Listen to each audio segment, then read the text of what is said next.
चुनाव बिहार में नजदीक है, कैसी सरकार आप चाहते हैं? सरकार सर हम ऐसी चाहते हैं जो कि जातिवाद के नाम पे ना हो। सरकार डेवलपमेंट के नाम पे होनी चाहिए। ऐसी सरकार जो मतलब बिहार को पूरी तरह से बनाए, एक बढ़िया सरकार बनाए। ऐसी नहीं कि जाति के नाम पे हम लोग, जैसे कि ये जो प्रीवियस सरकार थी अपने मांझी जी की, वो अपने जाति की तरफ ध्यान देने लगे और कोई मतलब ऐसे आपके नीतीश जी ऐसे करने लगे।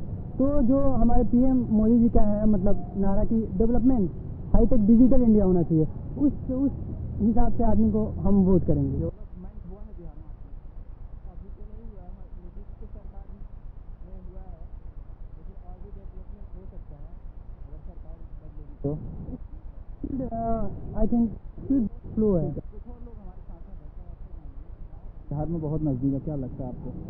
क्या लगता है, सारा नेता तो एक ही जैसा है, किसी को दो कोई फर्क नहीं पड़ता है। और शायद एक बार एक चांस अगर हमको लेना कहे मेरे मन की बात, तो जो केंद्र में सरकार है वो एक बार बिहार में आ जाए, शायद बिहार का किस्मत बदले। बिल्कुल, केंद्र की सरकार बिहार में आ जाए और बिहार की किस्मत बदले, ये बिहार के लोगों का कहना है। कुछ महिलाएं भी हमारे साथ हैं, उनसे बात कर लेते हैं। मैम, चुनाव बिहार में बहुत नजदीक है, क्या लग रहा है आपको? बिहार में विकास की बात सरकारें करती हैं, नीतीश कुमार भी 10 साल का कार्यकाल दिखा रहे हैं, कुछ लगता है काम हुआ? नहीं, मुझे तो उतना ज़्यादा नहीं लग रहा है कि कुछ ज़्यादा हुआ है बिहार में। हाँ, कुछ क्षेत्र में हुआ है, बट अभी जैसे मैं ट्रेन पे ट्रैवल कर रही थी, तो जब भी मैं महिला बॉगी लेडीज़ बॉगी में एंटर की, तो वहाँ पे एक भी सिक्योरिटी गार्ड नहीं था। और जितने भी जेंट्स लोग एंटर कर रहे थे, हम लोगों को उनको बोलना पड़ता था कि प्लीज़ आप बाहर निकलो। और क्योंकि वहाँ पे कोई गार्ड नहीं था, तो वहाँ पे हम लोगों को बहुत प्रॉब्लम फेस करना पड़ रहा था जेंट्स लोगों के एंट्री की वजह से। महिलाओं की सुरक्षा के लिए सरकार ने कुछ किया बिहार में, आपको लगता है? हाँ, कुछ तो ऐसा लग रहा है कि हाँ बहुत हद तक किया है उन्होंने। जैसे कि आप देख लो कि माना कि कुछ ट्रेन में नहीं रहते हैं, कुछ ट्रेन में रहते भी हैं, और फिर खासकर कुछ लोकल ट्रेन है तो ठीक है, उसमें नहीं रहते हैं।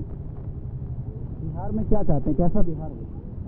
बिहार बस ऐसा हो, ऐसा हमको नहीं करना है कि इन कंपेयर टू वैसा हो। बस हाँ, सरकार जिस हद तक हर चीज़ की मतलब फैसिलिटी, हर चीज़ को हर तरह से देखते हुए अपनी तरफ से जितना कोशिश हो रही है वो तो कर रही है, लेकिन हम चाहते हैं कि ऐसे मतलब नॉर्मली अच्छी तरह से वो कर पाए। ठीक है, सरकार की जो कोशिश है वो नाकाफी नज़र आ रही है कुछ लोगों को। कुछ और लोग हमारे साथ हैं, उनसे जान लेते हैं। चुनाव बिहार में नज़दीक है, यूथ के लिए क्या लगता है आपको? सरकार ने कुछ कदम उठाए?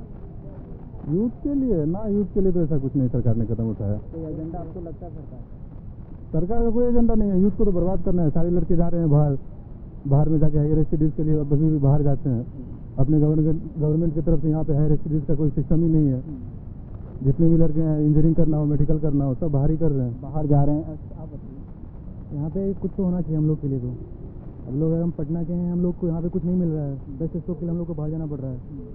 तो बिल्कुल, बिहार का जो यूथ है वो परेशान है, क्योंकि पलायन जो सबसे बड़ी समस्या है वो बिहार में बनती हुई नजर आ रही है। कुछ और हमारे साथ लोग हैं, उनसे जान लेते हैं। बताइए, चुनाव बहुत नजदीक है, सरकारें बहुत वादे करती हैं, यूथ के लिए, युवाओं के लिए सरकार ने क्या किया आपको लगता है? हमारे लिए तो कुछ किया नहीं, हमारी और कुछ चीज़ हुआ नहीं आज तक, ऐसा कुछ हुआ नहीं है जिस तरह से हम लोग मतलब वोट दे सके। ऐसा कुछ मतलब हम लोग को अपने अंदर से ये नहीं होता कि मतलब वोट दे सकें। और फिर हमारी सरकार से विश्वास ही उठ चुका है, ठीक है ना।